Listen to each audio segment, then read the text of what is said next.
వచ్చే ఏడాది మార్చిలో ఆస్కార్ అవార్డుల ప్రధానోత్సవం అట్టహాసంగా జరగబోతోంది. దీనికోసం నిర్వాహకులు ఇప్పటికే ఏర్పాట్లు చేయడం మొదలుపెట్టారు. ఇందులో భాగంగా ఓటింగ్ ప్రక్రియ కోసం కమిటీని ఫైనల్ చేసింది. ఈ కమిటీలో భారతీయ నటులు కమల్ హాసన్, ఆయుష్మాన్ ఖురానా చోటు దక్కించుకున్నారు. వీరిద్దరూ గ్లోబల్ క్లబ్ లో చోటు దక్కించుకోవడం విశేషం. ఇందులో భాగంగానే వీరిద్దరికీ ఆస్కార్ అకాడమీలోకి ఆహ్వానం లభించింది. ఎంతో మంది హాలీవుడ్ నటులతో పాటు ఆస్కార్ ఓటింగ్ ప్రక్రియలో మన నటులు భాగమయ్యారు. ఈ ఏడాది ఆస్కార్ అకాడమీ కమిటీలో చోటు పొందిన వారి జాబితాను the academy of motion picture arts and sciences తాజాగా విడుదల చేసింది.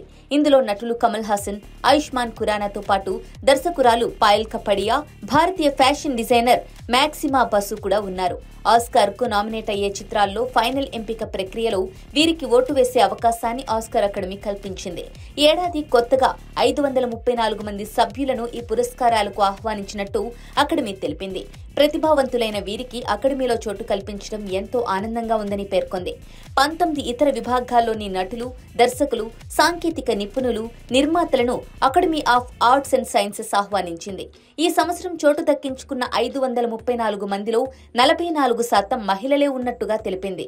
ఇక వచ్చే ఏడాది మార్చి 15న ఆస్కార్ అవార్డుల వేడుక జరగనుంది. ఇందుకోసం జనవరి 12 నుంచి 16 వరకు నామినేషన్ ప్రక్రియ జరగనుంది. పరిశీలన తరువాత తుది జాబితాను జనవరి 22న ప్రకటించనున్నారు. 2025కి గాను అట్టహాసంగా జరగనున్న ఈ అవార్డుల కోసం క్రేజీ సినిమాలు భారీ స్థాయిలో పోటీ పడుతున్నాయి.